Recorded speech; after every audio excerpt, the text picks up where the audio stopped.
Good afternoon, everybody, and welcome to ARL TV.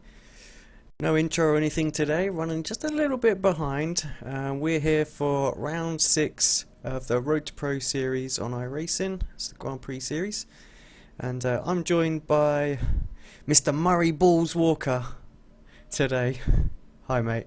Conrad, how you doing? I'm very good. Thank you very much. I have to admit, I might be completely out of my depth today. I will apologize in advance. It's not through a lack of trying, it's just experience. Nah, it's all good, mate. But like I said just a second ago, thank you for helping out with the broadcast today. Right, just going to hand it over to Marty Patella and the Foracer Azura track guide for Phillip Island.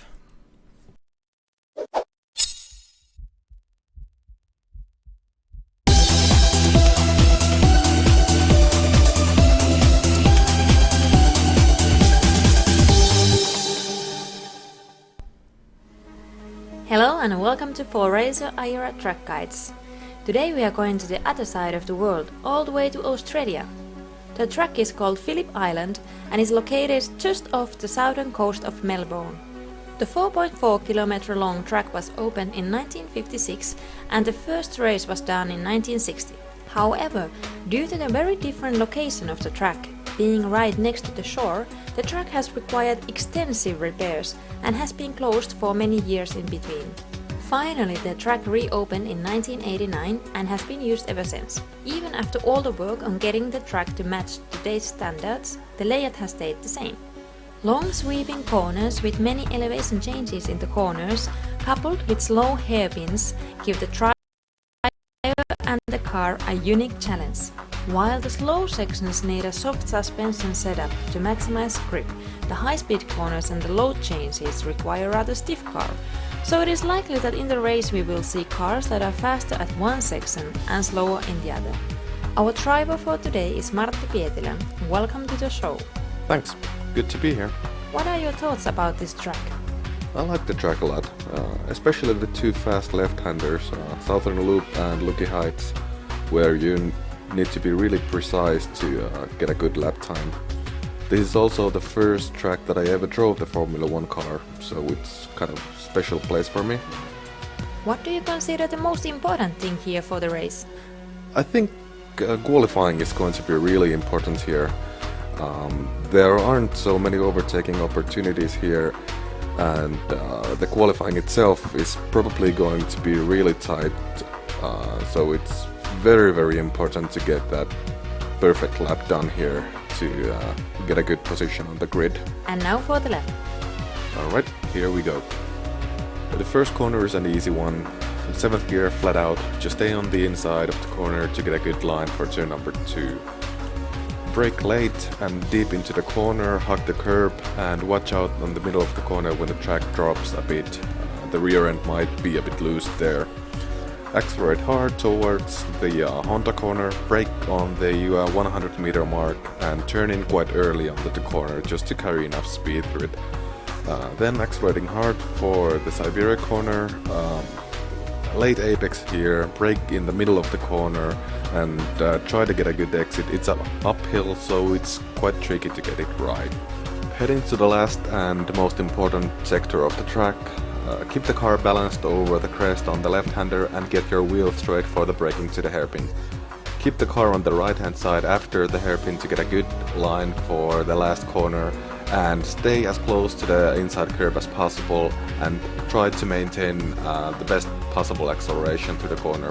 Very easy to spin the wheels there and lose a lot of time. Alright, there was the lap. Hope you enjoyed it and see you next time.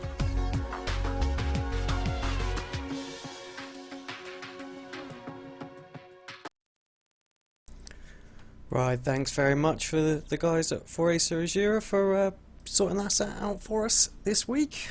Phillip Island, pretty glorious track to drive and couple of good overtaking opportunities. Turn 1 into the Honda hairpin. So just having a quick look at the grid now. Daniel Lopez on pole position, familiar name, but Timo Ivinen, slightly different name, but World Championship driver. Kazuki Omiisha in 3rd place, Rafa Bordoy in 4th, Samuel De La Fuente in 5th place.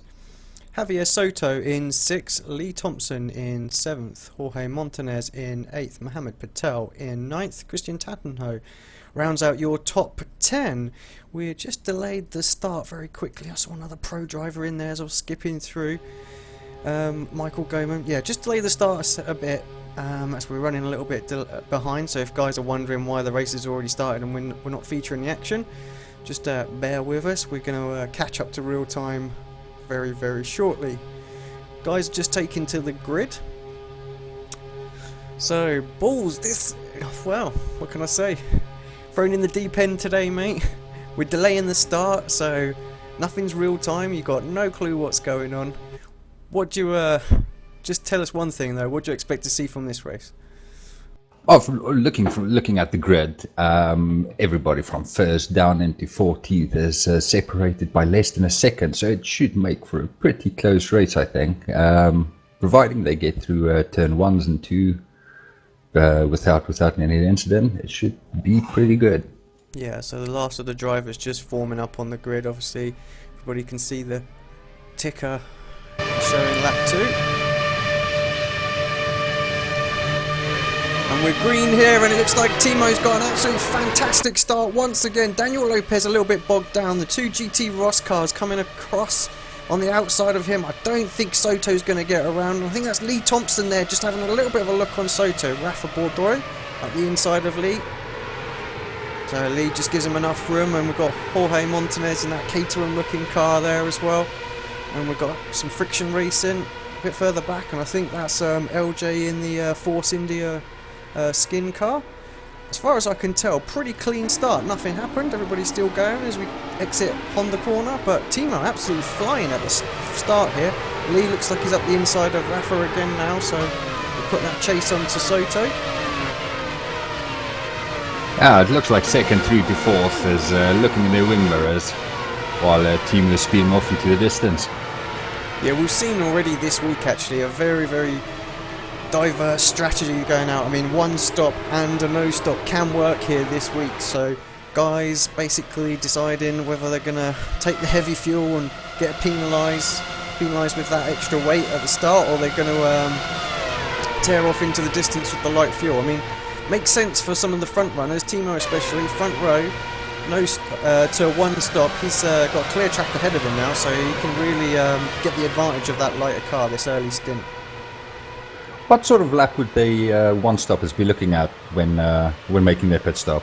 Well, I think any time between lap 27 and 29. So what we're going to be looking for really is for Timo to perhaps be gaining some 1 second per lap on like chasing cars, specifically Lopez at the moment behind him. But yeah, 1 second is what he's going to need. If he can maintain that sort of difference throughout that first stint, then he should be able to jump in and retain track position after his pit stop.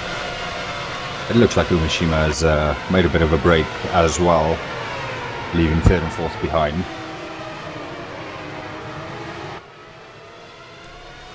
Yeah, Kazuki through. Just keeping an eye on what was going on in the mid-pack there. Yeah, Lopez definitely falling back. So clearly those guys there then on the one-stop strategy. I got a sneak feeling that there's an AR UK car or two in there on a one-stop, so they're going to need to get themselves through this traffic as fast as possible. Leah's up to 6 and having a look at Soto at the moment.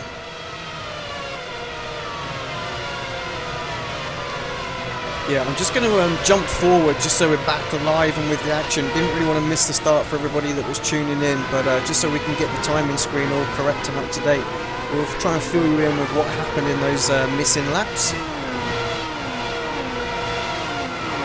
But as we are now back live, Christian Tatenho showing in 6th place now, so... sorry, no, that's car number 6, my apologies. Yeah, so the order as it stands then, still just as it was a few laps ago. Timo even leading the way, 4-second gap. Daniel Lopez in 3rd place. Samuel De La Fuente in 4th. Lee Thompson has got up into 5th, and just watching a battle here between Michael Goman and Christian Tattenhoe, and he gets a little bit out of shape there. Not sure who that is behind him. Another AR UK car. I think it's Hunter Manley just behind Michael. Justin Lindsay in there as well. Yeah, we just see everybody's little scrabbling here to find the place, and not sure what's gone in, but I'm seeing Kazuki down in 13th place. Looks like he must have had some sort of spin somewhere. Let's just have a quick... Let's jump back and just see if I can see this on a replay. Oh, that's the top of Lucky Heights, I think. Is indeed very out of shape. It's a long way back to the track from there.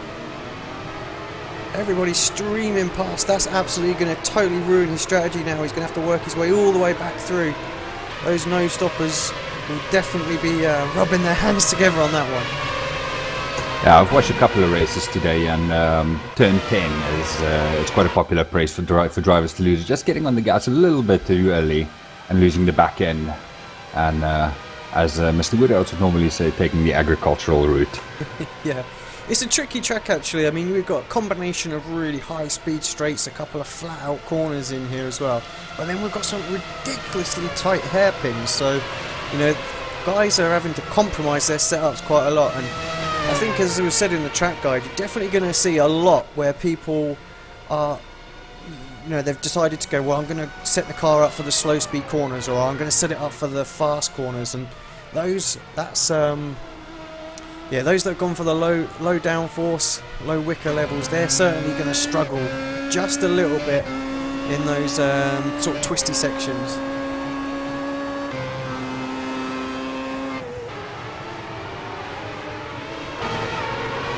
Yeah, Rafa Bordoy in 5th place at the moment. Lee Thompson has got up and into 3rd place.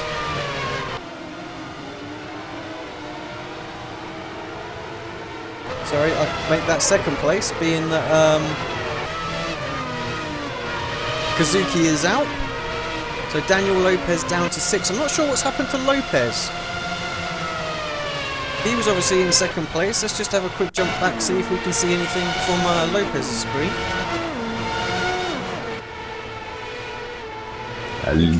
Lee made a very good move through turn 3 into turn 4. Got a nice toe and just took the inside and made the move stick. Yeah, let's just have a quick look at that back as well while we're reviewing some of these. Just jump back and just Lopez was already behind, so yeah, not sure what happened there, but we're just seeing Lee making this move down into the Honda hairpin. Yeah, I think slight difference there in fuel loads as well.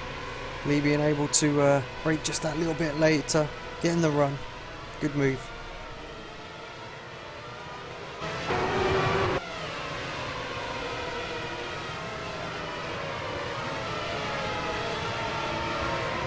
Yeah, got a nice little battle here. I think this is Hunter Manley, followed by losing it a little bit. Christian followed by Hunter. Michael Goman just in front of him. Obviously Kazuki coming back through as well. Needs to get the hammer down pretty quick here. That is going to be really interesting. Obviously, he showed he had the pace at the start of the race before he made that mistake. And for him now to make his way through this field and try and save his race is going to be really interesting. It's going to be difficult for him. I mean, he's coming up against a pack of cars and they're all getting slipstream, although I think Hunter Manley's going to be his first victim here down the straight side by side. Straight drag, he's through already. Just that lighter fuel load again coming out that final hairpin corner, just proving how much easier it is to get the gas down.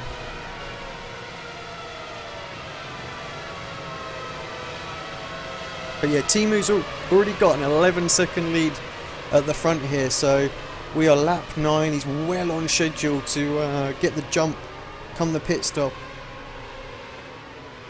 You obviously run this car quite a bit. How long does pit stop take if Daniel needs to get into the pits and out again and not lose a position? Yeah, we're looking at about 27 to 29 seconds. It's somewhere around that, depending on how good the entry is or how much fuel and whether or not we get a good exit from the pits as well. So I think if we said 29 seconds, that would be a fair judge. So we'll be keeping an eye on that, and as soon as he hits that magic number, I wouldn't be surprised if we don't see him drop him. He's well on his way at the moment. 12 seconds clear after 9 laps. Yeah, Lee's starting to pull a gap now on Samuel as well, so got past fairly quickly. It is going to be tough for him this to get the jump on Samuel, but drivers like Soto and Rafa, they still could be possible, so perhaps going to have Lee fighting through on fresher rubber come the end of the race.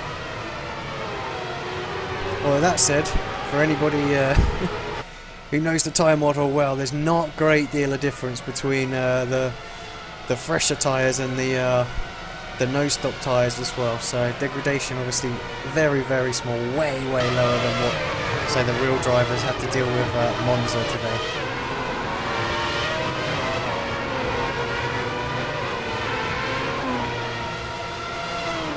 Lopez looks like he's just starting to get the car underneath him, looking like he's reeling in Rafa in front. He's got the Twister Racing car of Mohammed behind him. So he makes a little look for the inside into turn 1. Rafa manages to hold it around the outside. He's going to defend the inside now, but Daniel's going to get so much better run here, down into the Honda hairpin again, side by side.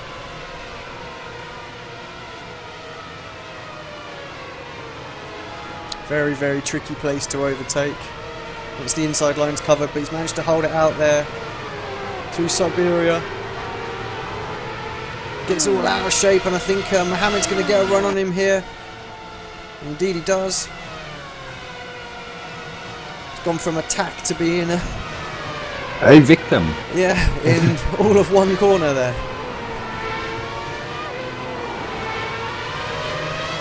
That is pretty harsh. He had a brilliant run and looking at making up a place, and that little fight there just cost him one. Yeah, so often the case in this series as well. Drivers are pretty evenly matched, and then when we throw in some different strategies as well, so some guys on slightly lower fuel than others, happens quite regularly. See someone go for a move, they get offline, have a little fight, and then they lose one, or a driver behind manages to get both of them or something like that. But he's having a little look back here on Mohammed. Mohammed defending the inside line. That's a little squirm underneath braking, runs a little bit wide, but I think he's got Daniel covered there.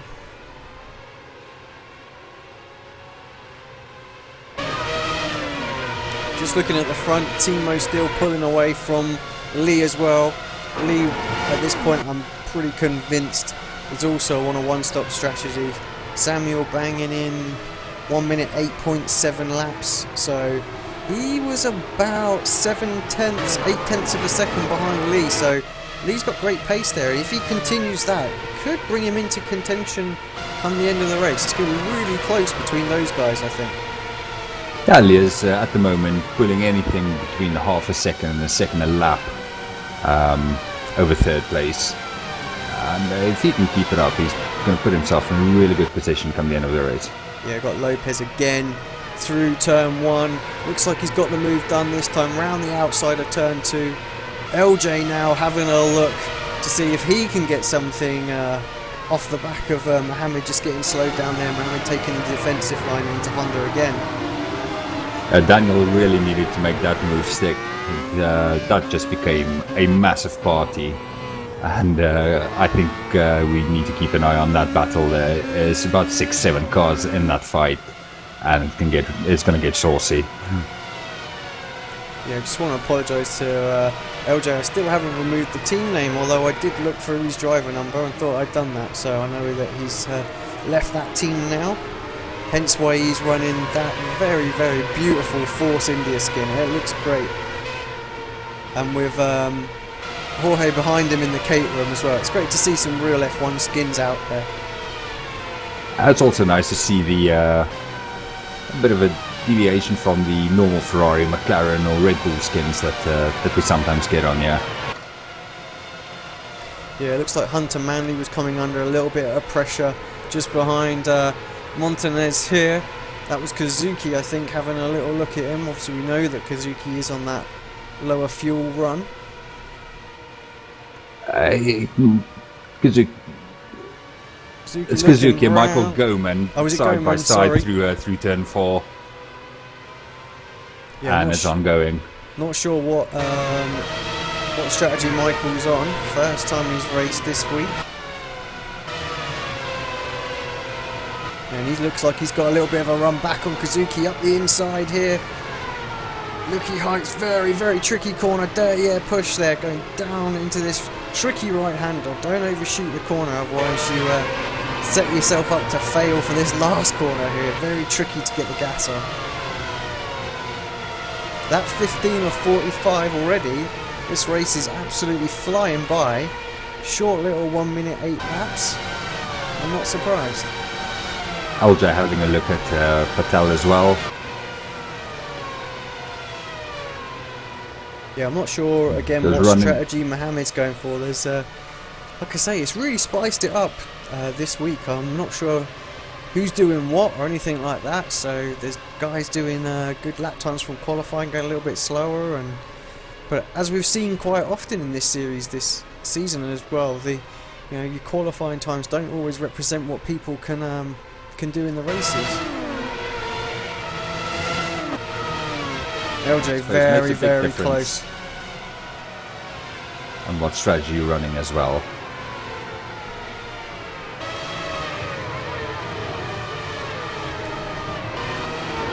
And from again another from attack to defend as always right behind that Force India now.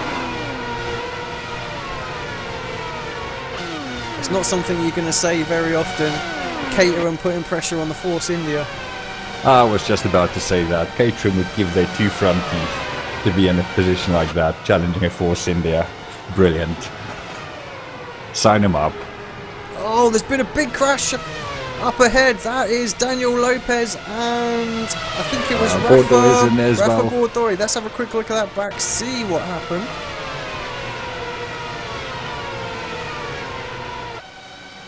Oh, Lopez lost it and collected Rafa.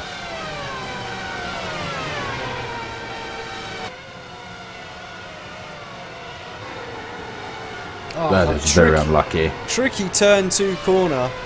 Poor Rafa, nowhere to go. One of the guys going for his pro license, obviously Daniel Lopez, World Championship driver already. So he'll be a little bit gutted, will Rafa at this point.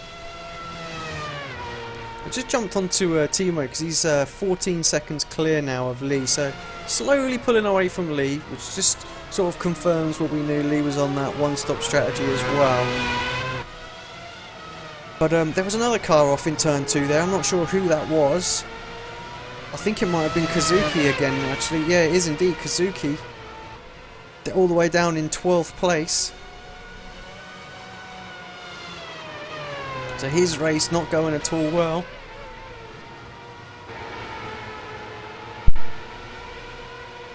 His car looks fine. Doesn't look like there's any damage. Hopefully, he can carry on without having any problems. Yeah, he's coming up behind Frank Levick now. Frank had a good race earlier on this week, I think, so scored some pretty decent points. But this is the first time I've seen Kazuki on track, so he needs to get some points here. I'm pretty sure he'll try and do the next race, but never quite the amount of points available in that one.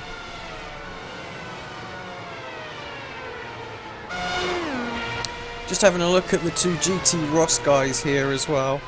This is Samuel De La Fuente and Javier Soto. Obviously, those that have followed the series for a little while will recognise Javier. It's nice to have him back and in the car. He got very busy and struggled a little bit to find the time to set the car up and whatnot. But let's just say after the new tyre build, he's found it that little bit easier to get the car set up and finds time to get a race in once in a while. So I wish him all the luck for the rest of the season.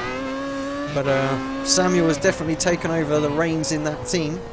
Absolutely flying this season. Since he's restarted, I think he's had a good 200 point average. So he's looking really, really good. I'm pretty sure there's only just a couple of drivers that have got those 200-point average for the weeks so far, so it'd be good to see how the season's going to pan out. A lot of drop rounds being taken into account already at this point. Yeah, last time by actually Samuel just 0.2 of a second quicker than his teammate, so we'll just keep an eye on them as they cross the line again and see how it pans out between them. Another 108.2 from De Fuente and another 108.4 for Soto, so these guys really, really consistent. Car looks nice underneath them. Timu looks as if he's just picked it up a little notch as well. He's knocking on the door, breaking to the 106s at the moment. So still pulling away at quite a rate of knots. Yeah, he's got a 25-second gap now to De La Fuente, so I'm thinking, given a 2 or 3 laps time, he's going to have enough for that pit stop, so he's looking really strong. Lee up to 10 seconds over those guys now, so he's going to need, well, he's going to want another 15 laps really, but I can't see that happening, so it just goes to show how important it was to get out in front early on in this race. Timu's had enough time to build the gap up. Lee's got the pace to do that, only a couple of tenths slower than Timu, but yeah, he had to fight his way through. Yeah, Lee just saved his fastest lap time on that last lap. We can build on that, get some nice consistent lap times, and get down into the 106s as well. He should be looking good by the time the pit stops come around. Well, we did miss off camera actually. 5th place, LJ moves up to 5th place in front of Mohammed. Jorge in 7th, Michael Goman starting to reel all of these guys back in. We've got Christian Tattenho just a couple of, well, about a second or so behind this group of 4 cars.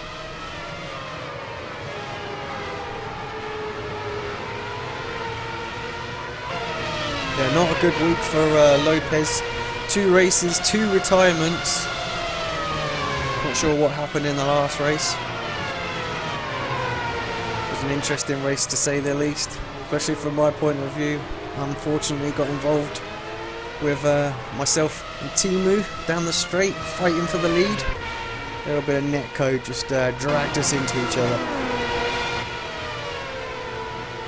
It's one thing the guys are going to have to watch out for, the speeds we do down this main straight, some 315 kilometers an hour in the draft this week. It's probably the most we've had all season.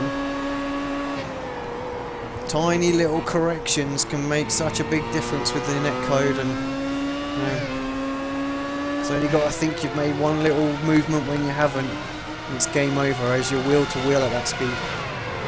Michael down the outside of Honda corner. Caterham hugs the apex there, well defended. It's got the inside here for Siberia. I'm just looking at the gaps at the moment. If Lee can find another 5 seconds from somewhere before he pits, he should give himself a good chance of getting up in front of that group with LJ and Mohammed Patel. If he's going to end up in that, he's going to have a copious amount of work to gain some places again. It's going to be manic. Yeah, Goman here looking again at this back of this Caterham side by side. They are dragged into this main corner. Goman will get the slipstream from the cars ahead, but still side by side. He's going to have to go all the way around the outside. He does it the hard way. I think Montez thought better of trying to fight that one there. It's probably better to survive rather than end up in a big ball of wrecked metal somewhere.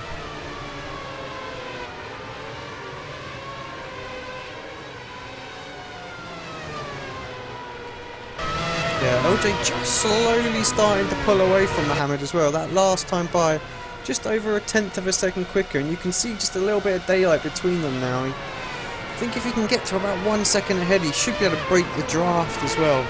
It's quite an effect at this circuit. I mean, there's a lot where we're absolutely flat out.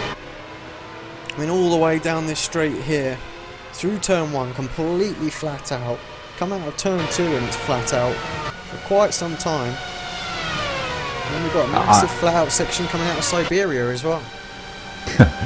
I'm not entirely sure how well these guys know each other, but I know how frustrating it is when you've got somebody sitting in your slipstream and you know you're quicker. You just need that little bit of a break just to break the toe to pull away. Yeah, LJ and Mohammed raced each other quite a fair bit this season, I think. And most of the guys, very twitchy coming out from that Twister racing car there. Ooh, Hunter having a moment into turn 4 as well, but saving it. Yeah, Hunter falling a little bit behind now, 44 seconds behind the leader. Definitely on a no-stop race. A driver that featured really heavily at the start of the season, and unfortunately commitments have meant that he's struggled somewhat to get some practice in and get to the grid. It actually looks like he might have a tiny little bit of front wing damage there as well, but Levitt coming up behind him. Can just keep an eye on the lap time as he goes by, see what he does, if he's slowed down from his earlier on pace.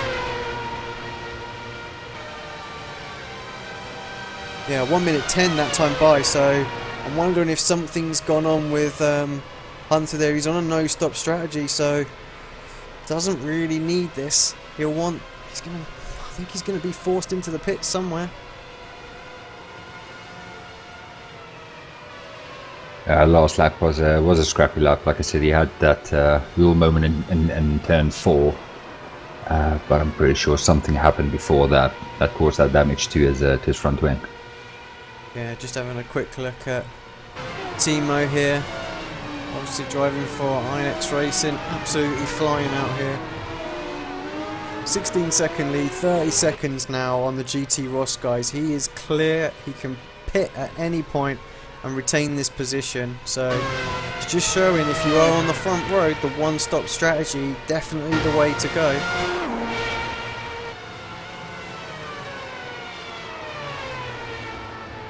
Lee Thompson as well, looking like he's got some 15 seconds over those guys, almost 20 seconds now over Soto, so he's starting to get into the area where he can think about jumping Soto's. See how many more laps he's got to do. If he can gain another 3 or 4 seconds, it's going to be really close. Leader coming up onto some back markers already. Yeah, I think Timo has pretty much got the race won as long as he keeps it on track and doesn't have any moments. Lee, for him, I think it's going to be very, very important to get in front of that group, which is led by LJ at the moment. Yeah, from what I can work out, he's some 25 seconds clear of that group now, so it is touch and go for him. Whether or not he'll be able to get up onto the back of the GT Ross guys with his pace, we'll wait and see, as Goman's having a look on Mohammed Patel down the main straight. Again, he's going to have to go on the outside, doesn't do it, doesn't get alongside. Ali is really putting the hammer down at the moment. Last 3 laps, all of them fastest laps for him, and you can see he is going for it. Obviously, his pit stop's coming up, he knows what he's got to do. Yeah, Goman had another little look at Mohammed into Honda hairpin. Mohammed just holding his line, keeping it nice and tight on the inside, doesn't overshoot, no chance for a cutback there. LJ still not able to pull enough away. I mean, he might just be out of the draft now, so... And last time by he was 0.3 of a second faster, but I think that's more because he's got a whole lot of attention from Michael. There's a little scrap between Mohammed and Michael will definitely help LJ. Just get that little break maybe, get away from them, break the slipstream.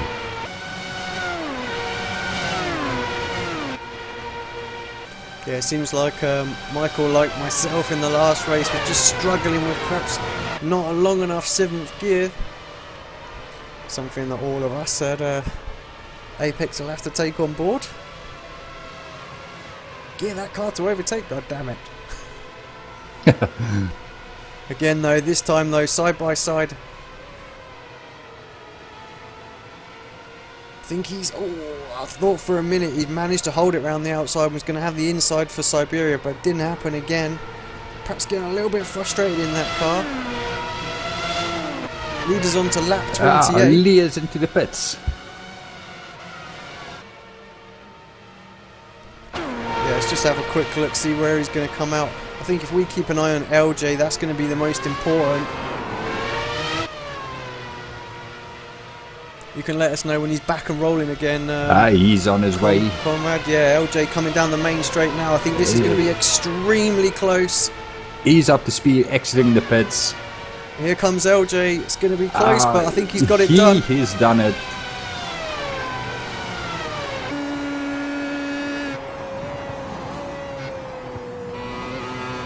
Yeah, good move there. Did what he needed to do, Lee. Had good enough pace, so now it's all about just setting off and seeing if he can catch the guys ahead of him. Obviously, they are championship rivals. Both, I think, Soto and Samuel have got a 200-point average at the moment. So Samuel's the main one that he really needs to beat. I think Samuel's average is like sort of 216, 217, something in that area.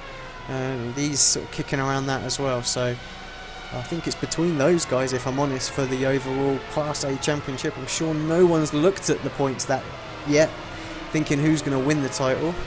But you know us, we do.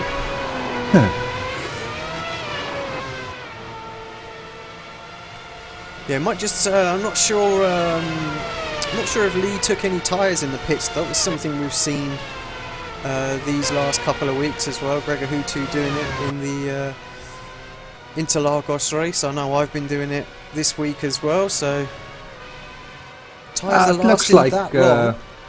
Looks like Patel and Goman came had an incident. Goman's struggling. He's hobbling into the pits. Yeah, and actually I think following him is the leader as well. Timu is in behind him. Let's just see if I can jump back a minute or so and just see what happened between Mike and... it must have already happened. He's got some front wing damage there. And back end's coming out as well, so yeah, pretty severe. Go on, we'll go back again. Let's see if we can find this and then we'll catch back up with the action. Timu has exited the pits, well and truly in the lead. Yeah, Mohammed Patel still showing in 6th place, so... Ooh, he might just run into the back. He run into the back of Mohammed. And the check-up of speed caught Jorge Montanez out. And Montanez hit the rear of Michael. So Mike's got front wing and rear wing damage on that AR UK Williams. So I think it's going to be an early shower for him.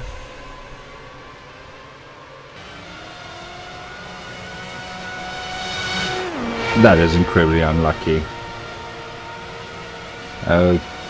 Montanez was well behind and just got caught out in the scrap in front of him.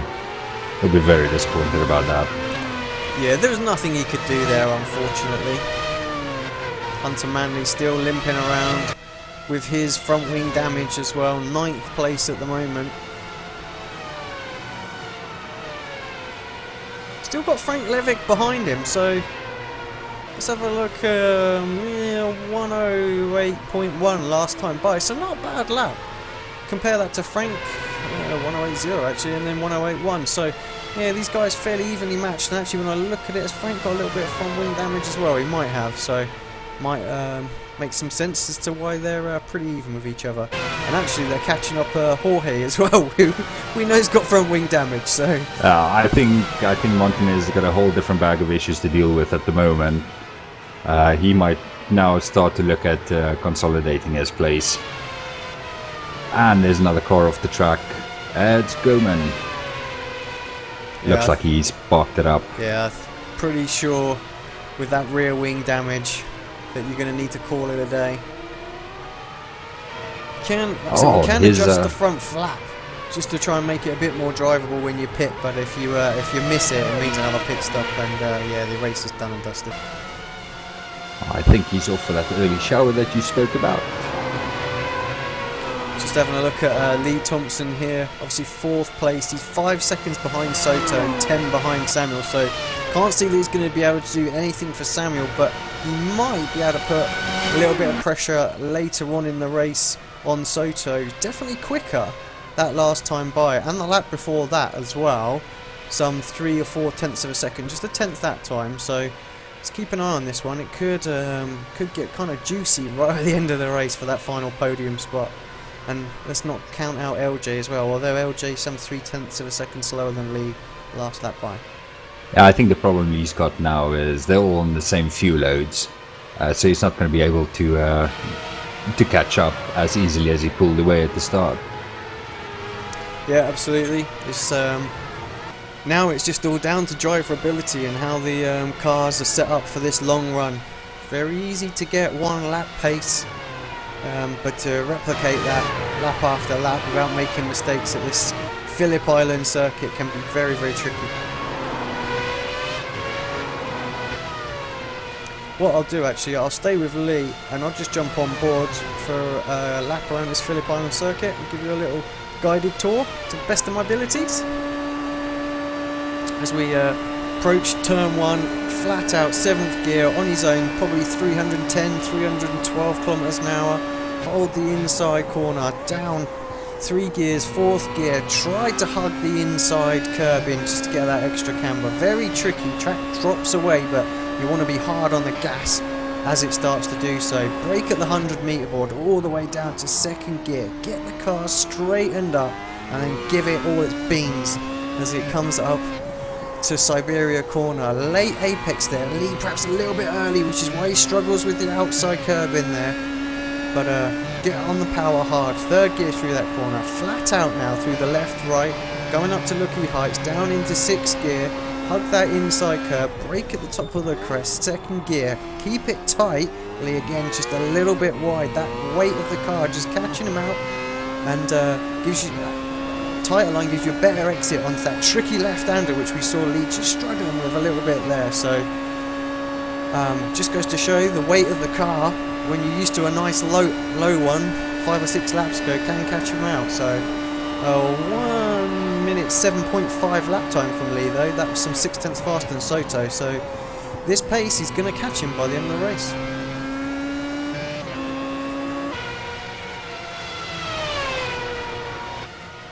Soto had to negotiate a back marker on that previous lap, which might explain a little bit of the loss in time.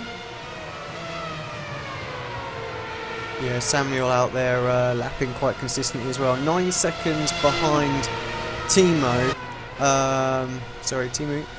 But lapping about half a second a lap slower. So, like we said, pretty much in the bag for the iRacing driver, as long as he doesn't make a mistake. I hope I just didn't commentate curse him, as I did last week to somebody, so I apologise. I think that was a V8 race actually, so... There's always the fear of the commentator's curse. Well, you are Murray Walker today, mate, so I'm looking at the TeamSpeak channel. I had everything ready with Murray Walker quotes and everything, but that has all gone out the window. There's enough action on track and I can make my own stupid comments.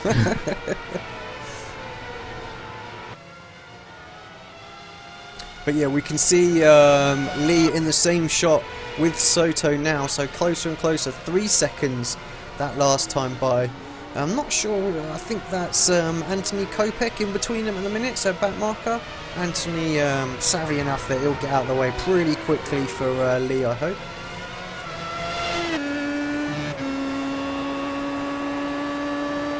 Just as we have a look at Soto up through Looky Heights, I think he went down 2 gears there, just looking at, listening to the throttle trace, keeping it nice and tight.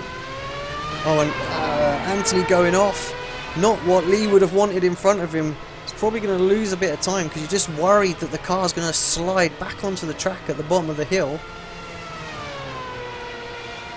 Well, it didn't happen. Again, we just see Lee's wing coming into shot. LJ behind him as well, but 3 seconds back now. still the battle between Frank Levick and Hunter Manley rages on. These guys pretty much inseparable all race. Levick having a look up the inside this time. Hunter holds it round the outside. Gonna have the inside.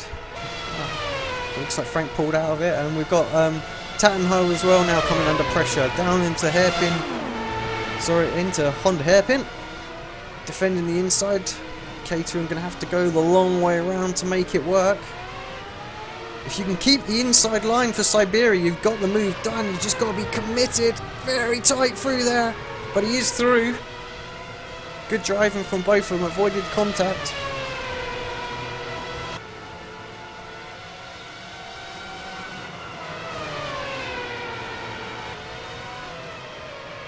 Yeah, rather interestingly, Lee lost 1 second lap time there, I think, with what happened going through Lucky Heights and into that final hairpin corner. Just a bit worried about what Anthony was going to happen. Nothing worse to see in front of you is this back marker spinning when you're coming up to it. I'm sure sometimes they get a little bit panicky. I know with myself, you see something like that happen, and it instantly triggers a lift of the throttle. And even if you don't think it costs you a lot of time, there's always just that instinct to lift, and it does hurt you. Yeah, down into that last corner, particularly tricky anyway, because it's quite a steep hill coming down there, and if the car is out of control, the momentum and the downhill gradient will just force them back onto the track at the other side. So you're like, where is he? Where is he? Where is he? Am I clear? So the last thing you want is to be collected by a spinning car, or shall we say skating car, when you hit the apex of that of turn 10. Levick again then trying to set Manley up down this last final corner into the main straight. And it just doesn't look like Levick's got enough straight line speed to actually get by.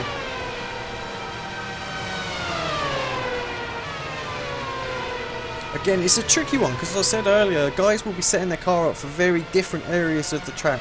Those that want more stability in the slow speed corners will have probably a little bit more downforce on them than those that have gone for raw speed. We saw it today with Daniel Ricciardo and the McLaren lads sat behind him. Nothing they could do, just even with the DRS fully open, just still slower in a straight line speed. When you can't get alongside, it doesn't matter how much quicker you are overall in the lap. If you can't get alongside to get past, it's not going to happen. It does look like Frank is only gaining about a mile or maybe 2 miles an hour in the slipstream down the main straight. Coming out of the last corner, it's not enough to make an impression on Manley. Yeah, Hunter seems to have pretty good exits out of that final corner as well, so it does give him perhaps himself 3/10 of a second gap, and Levick just about gets up alongside him. Couple of moves here, perhaps no, still not able to get alongside. It's going to have to take some mighty challenge coming out of that final corner to get it done, or perhaps a move down into the Honda hairpin. Oh man, he just got out of shape a little bit out of turn 2, and Levick's got the outside line. Well, Hunter stays in there, hits his braking point perfectly there, retains the position, so very well defended there. Lee Thompson down to 3 seconds on Soto. This battle, like I said, it's going to get rather juicy at the end of this race.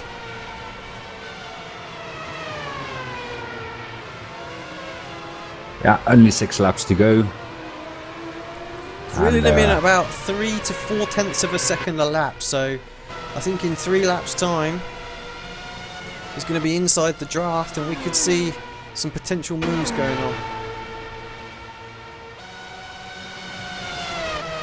Let's jump to that battle and just have a quick look, see how it's progressing. Oh, Levick having a look again. He's going to have nightmares tonight. He's going to wish that main straight was 100 yards longer. He gets right underneath the wing of Manley every single lap. He just can't get close enough. Yeah, talking about getting close enough, I'm not sure Lee's going to get there just looking at it. It's going to be hard. He's going to have to push these last few laps, get himself into the 1 minute 6s. Obviously 1 minute 6.3 was qualifying, but 1 minute 6.8 was Lee's personal best in qualifying, so he's doing 1.70s at the moment, so he is flying. I mean, he's catching De La Fuente up as well. Soto's having to push on, and he started to catch his teammate up as well. Lee catching up with another 2:10 that lap. Yeah, again, a 1 minute 7.0.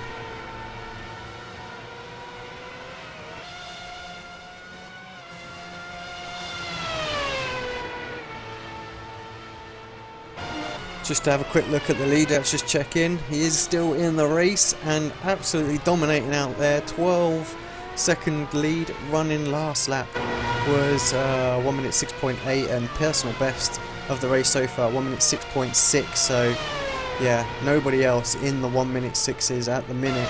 So he is absolutely flying. 5 laps to go. This is a copybook race of what we saw this afternoon in the Formula One. Guy at the front running away, and the battle really going for second, third and fourth. The only thing this time is the Finnish fans have got something to cheer about.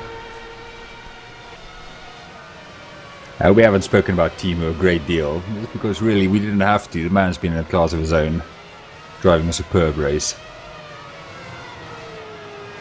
Yeah, and I mean, talking of somebody else who's actually drove a pretty much perfect race, Samuel De La Fuente as well. Second place, different strategy. I think, to be honest, the strategy kind of beat him here. Decided to go for the no stop. And I think the one stop was just that little bit quicker. He was in a great position early on, you know, running in top 2 or 3 spots. Had he been on a one stop as well, could he have gone with Timu and been fighting him all this race? Maybe. We'll never know.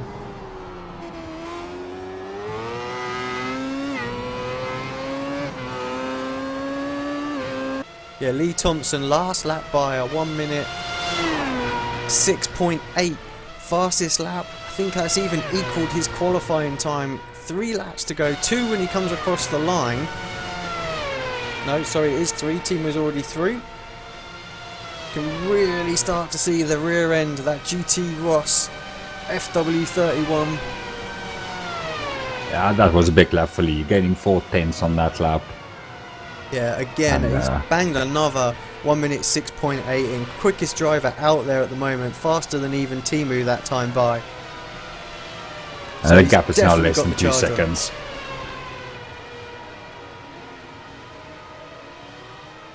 Yeah, we can see now, we just when we switch up, there's not much between them at all. Looking back from the gearbox, we can see Lee coming. It's going to make for a very interesting last lap. Lee's going to need to get on his tail by the end of the next lap though, if he's going to have a move, because he's basically got the main straight and down into the Honda hairpin to get a move done. He might just be able to get a good enough run coming out of the last corner to get alongside. In a previous race I was able to get a move done before the start finish line, so it is possible, but it's going to be close. 2 laps to go.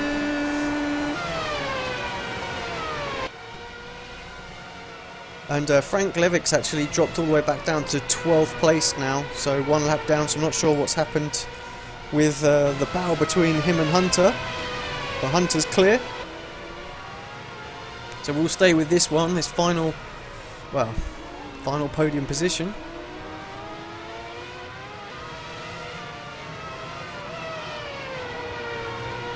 Pretty interesting race today though. It was hard to know early on who was on what strategy. I think it's become made pretty clear. Most drivers going for a no stop. Just a few of them boxing in as Timu crosses the line for his final lap. See what the gap is this time by. I mean, you can see him so close on the shot now, but I just don't think Lee's going to be close enough. I think he's going to get on his tail, but that is as far as it's going to go. Lee putting in a 106.7.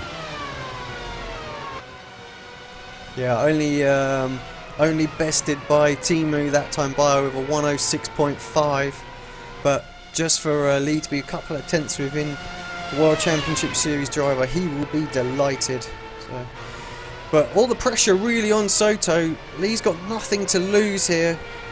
Just get as close as he possibly can. Maybe get Soto to look in his mirrors one too many times. That said, Soto is a savvy driver. Will know that just needs to bring it home, hit his apex, hit his braking points, and he's got podium position here today.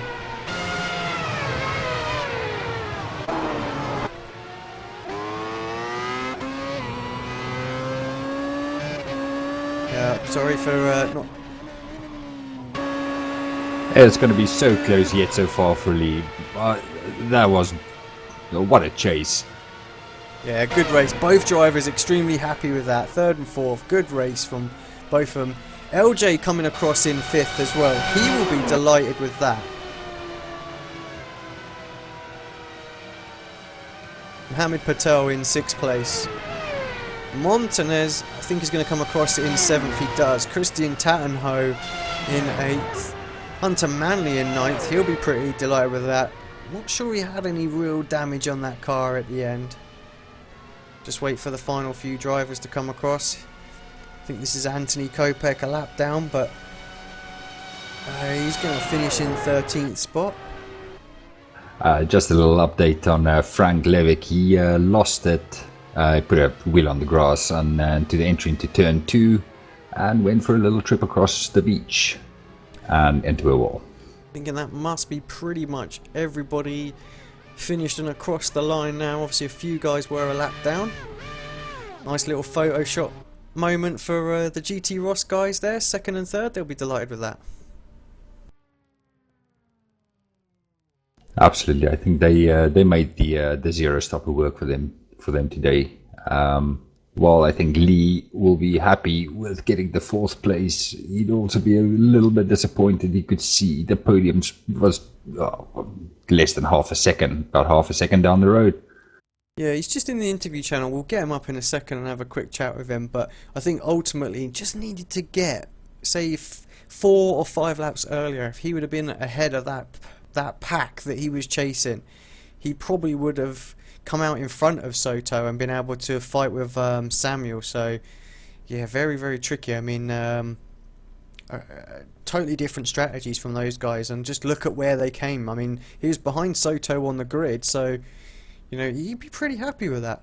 And fantastic pace. So just to confirm the order as it is on screen at the moment as well, Timo does indeed take the victory by some 14.6 seconds from Samuel de la Fuente. Javier Soto, the second of the GT Ross cars, on the podium. In third, 20.7 seconds behind. Just 1.2 seconds in front of Lee Thompson from Apex Racing UK. LJ Garnett for the Force India team. Mohamed Patel for Twister Racing, Jorge Montanez in 7th, Christian Tatenho for Friction Racing in 8th, Hunter Manley, another of the Apex cars, in 9th, Mark Ursel, a returning face.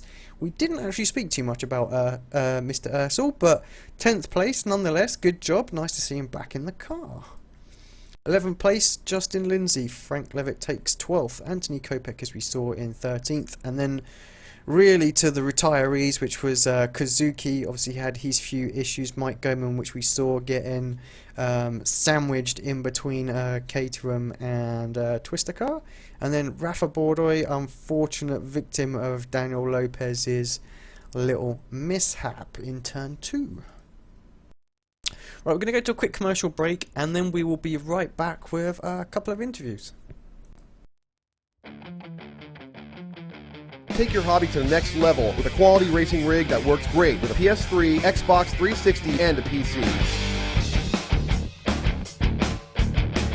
GT Omega Racing Simulator is compatible with a wide range of steering wheels, including Logitech, Fanatec, Thrustmaster, and more. The GT Omega is available now worldwide by going to www.gtomegaracing.com. Yeah. Welcome back to EV and round 6 of the Road to Pro series here at iRacing.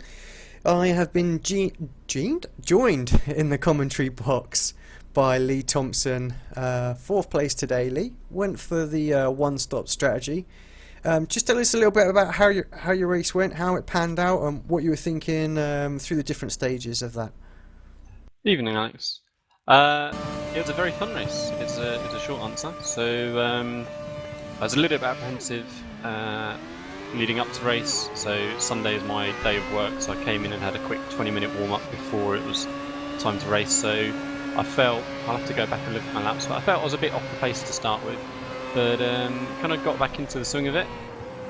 It was a pretty eventful first couple of laps, trying to get past the no-stoppers. Didn't lose a huge amount of time there, so that was pretty good. And then it was just a matter of trying to hot lap the rest of the race to see if I could see how many of those no-stoppers I could leap. Yeah, you were saying obviously you had to get past. I mean, there's quite a lot of guys out there doing a no-stop, which I had to say surprised me, especially the ones that were towards the front of the grid. What was your thought on that? I mean, I know we spoke about the different strategies, and there wasn't a great deal of difference between them this week. So, were you surprised to see that many on a no-stop? Well, I was surprised for a couple of people who I raced against on Saturday one-stop to today no-stop. So Mohammed Patel springs to mind as one of those, for instance. So I was surprised by a couple. I knew Samuel would be no-stopping because he was very slow yesterday before he had a bit of an off at turn 2, so I expected him to no-stop, and I figured it would be the same for Javier. And then I guess I was quite fortunate with Lopez, Bordai, Umeshima all having problems, which I will catch up on later. So yeah, it was. You're right. There was a lot of people no-stop. As you said, we talked about it. I think the main thing personally was that just I felt uncomfortable at the beginning of the race on a no-stop, whereas on the one-stop I felt I could get on it a little bit happier and just be more consistent and less chance of mistakes. And really that turned out to be the case. Yeah, I mean, 4th place. I haven't seen the points yet. Maybe you can fill me in on that. And 221, Alex. 221. So, while you perhaps lost a little bit, I mean, I know you're top of the table at the moment, but it's looking more and more that Samuel's your main rival for the championship title. You lost perhaps a few points on him this week with, I'm guessing if you got 220s in the 240s, something like that. So he got 255. 255 whopping points there for him, but nonetheless, still fantastic points. You must be completely delighted with that, and another 200-point weekend in the bag, and for the most important thing, which is the pro license at the end of it. Exactly, it would be a massive, nice surprise to come away with that P1 spot, but yeah, I've had it from week 1, which is the problem. So. It's going to go at some point. I mean, as you said, Sam scored big points. I think Chizini scored big points in the last race. He was 240, 250, and he's had a couple of those now. So I'm under pressure for that top spot. As you said, I'm not worried about that ultimately. It's pro license that matters. I'm determined that my 192 points from last week is going to be a drop week. If I can do that, I'll be a very happy boy. And then very quickly before I go. Awesome against Javier just in the last few laps trying to chase him down. When I came out of pits, I think I was 4.5 to 5 seconds back, and I crossed the line 7/10 behind. So I tried my best to pull him back. Yeah, with a 1 minute. I'm just wanted to say with a 1 minute. Was it a 1 minute? 6.5. Yeah, exactly. I mean, that's some 0.3 faster than your qualifying time. Yeah. This week, and not just my qualifying time, but that qualifying time was my PB as well. So I matched my PB twice at the end of the race and beat it twice as well. So yeah, I lost a second on lap 35 when Anthony Kopech lost it at the top of Wiki Heights, and I had to just back right off to check where he was going to go, and I lost. Well, I was 1.45 down when I crossed the line, so I lost a second on that lap. Yeah, otherwise, I could have been right there for that 3rd spot. We did see that actually, and we did comment when we saw him spin out there that that you. I had would have just been.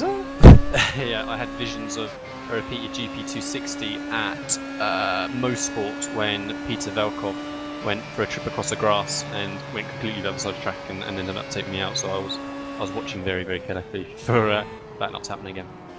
Well, congrats again, mate. 4th place, decent points. I'm sure you would have been a little bit more happy with a podium, but nonetheless, job well done for this week.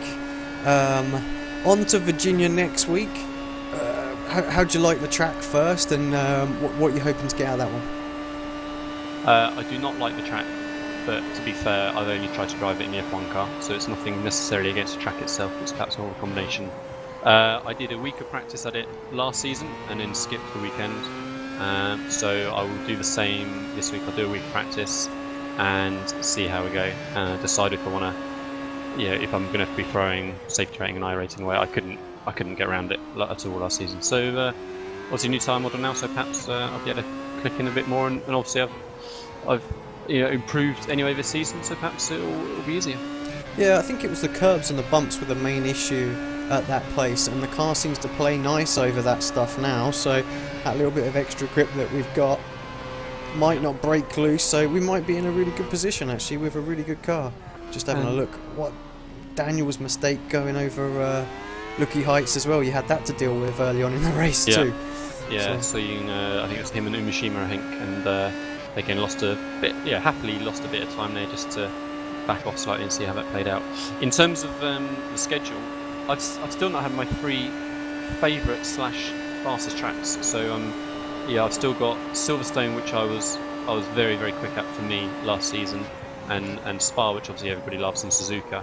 So it's great to still have those 3 circuits to look forward to. Where I'm going to be very disappointed if I'm not getting like today 220, 230 plus. Yeah, well done again, mate. Anybody else you want to just give a quick shout out to while you're on the air? I'm gonna have to be predictable as normal, so I will thank GT Omega for my lovely rig, and I'm sure that's helped me with getting through the races. I certainly did today, being able to see Anthony Kopek in my right hand monitor as he was going across the grass. And as normal, I have to thank Alex Simpson for providing me with just an awesome setup that I can just pound around all day long. So thank you. Cheers, mate. More than welcome. Right, thanks, Lee. We'll catch you next week, mate. And, cheers. Enjoy the race. Bye bye.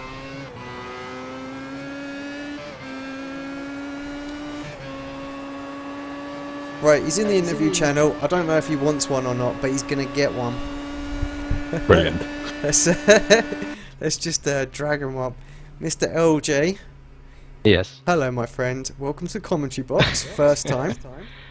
A second time. Oh, is it second time? Right. Yep, it's Lagos. I want to apologise. I haven't got rid of your team name. I thought I'd removed it. I went and checked it. Couldn't find the number. I thought, it's gone. It's all good. But it is still showing as ICM. So let me apologise on air for that. I will fix it straight after I close the stream.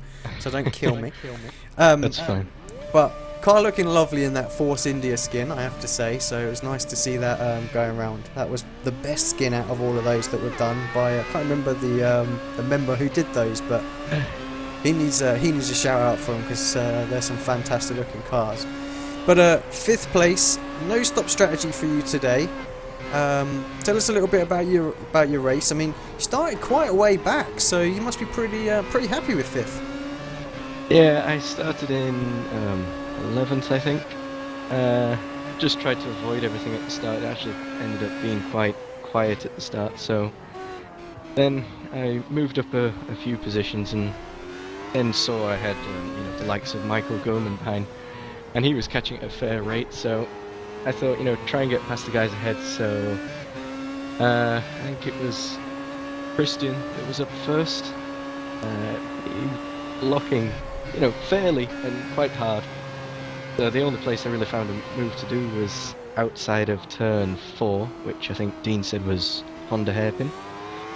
Then turns out caught up to Jorge quite quick afterwards and pulled the same move off on him. And then the next 3, I think it was at the time, it was Mohammed, Daniel and Rafa at the time. They were all having a bit of a fight, slowing each other down.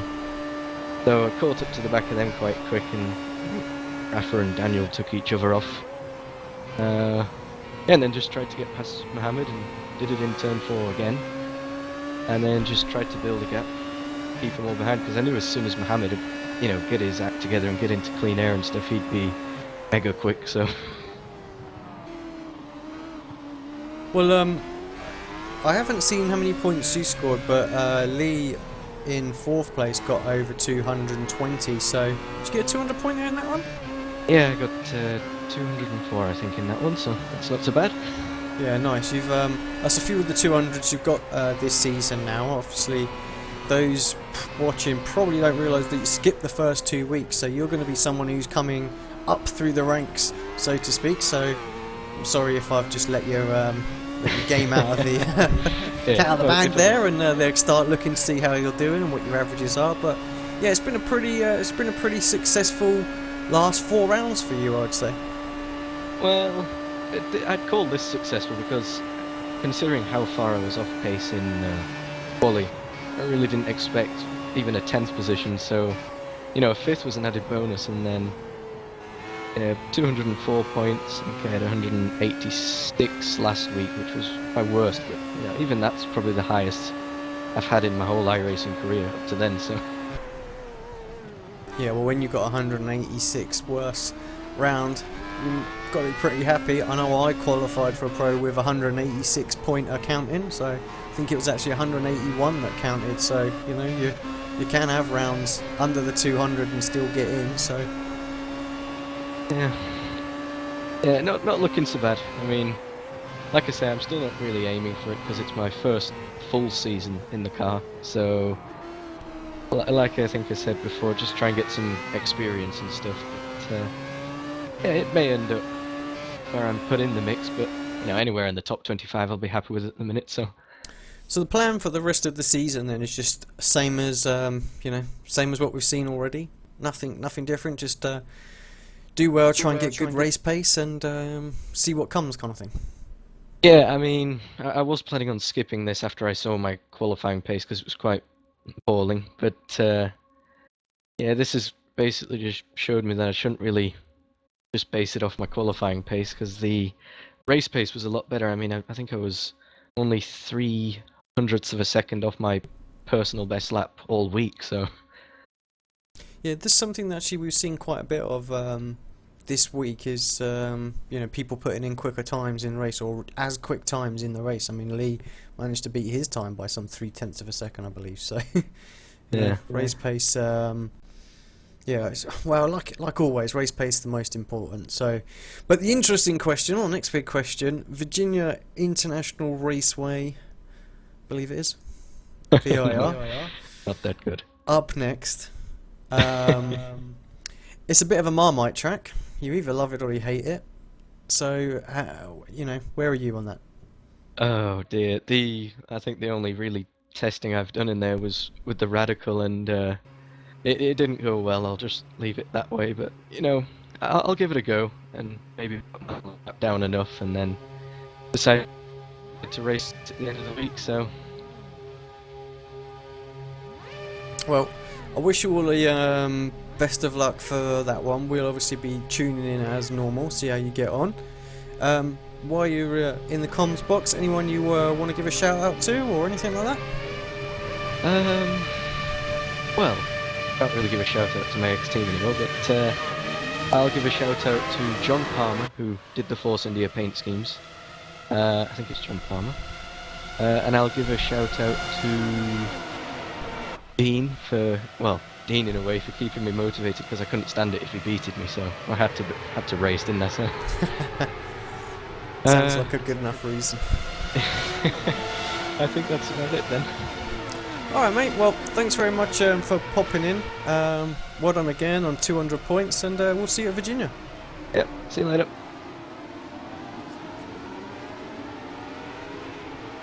Right Comrade, first FW31 Road to Pro race for you in the comms box.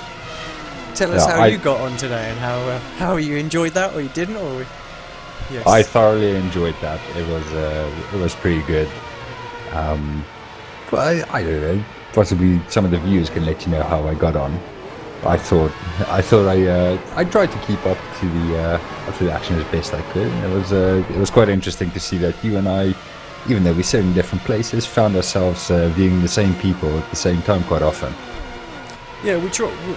It's one thing we do try try and view most of the action at the same time, and if you spot something that I don't, I'll jump to it and start chatting to it. So it's all fairly natural once you get going. So yeah, really, a big shout out and thank you to you for joining in and helping me out in the comms box. So I think we did a really good job together there. I'm thoroughly satisfied. Just want to quickly, before I go, as I haven't done, is and for those that are still watching, just to give a shout out to a few of our ARL TV sponsors as well. So ApexRacingLeague.com if you want to get involved in league racing or anything like that, and that's not just on iRacing, it's everything there. GT5, Forza, the Codemasters F1 games, they do a bit of everything over there, a bit of FIFA, you name it. Want a bit of league racing, good bunch of lads over there, good community. Go and join in, sign up, free registration, and you can win some prizes over there. They have a prize draw for a GTO Mega rig and all sorts of stuff. So yeah, get involved, sign up, and yeah, maybe find yourself in one of our team's rigs. Don't forget to follow us at Apex Racing TV on Twitter and on Facebook. Most of the videos are either tweeted on Twitter when they've uploaded or put onto Facebook.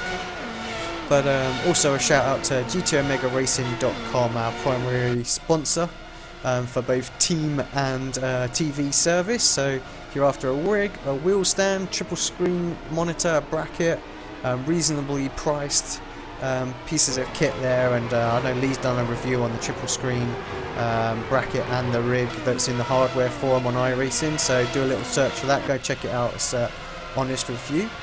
Talking about reviews, we've got one coming up as well on ARL TV, and that was, we spent a day at Silverstone with the guys from Leo Bodnar. We went up there, tested out their sim steering wheel, a few other things as well. We had a good look and saw the new F1 SLIs in order, the new F1 wheels. We saw some GP2 wheels, and yeah, obviously they provide the Leo Bodnar cables for like the G27 pedals and the shifter bracket.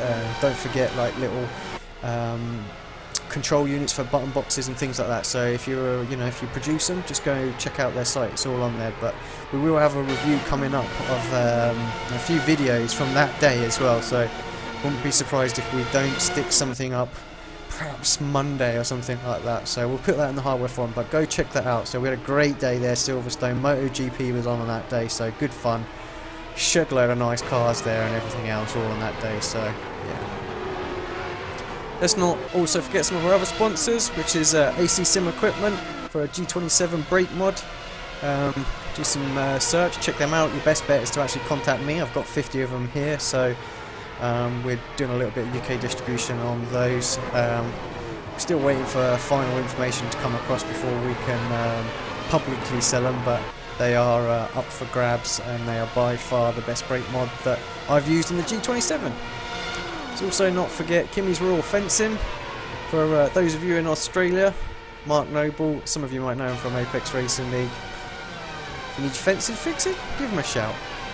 And then simgarage.com as well, so for your actual completed button boxes and things like that, contact Kevin Parrish. You can do that via the team, or jump on simgarage.com and get yourself a button box ordered.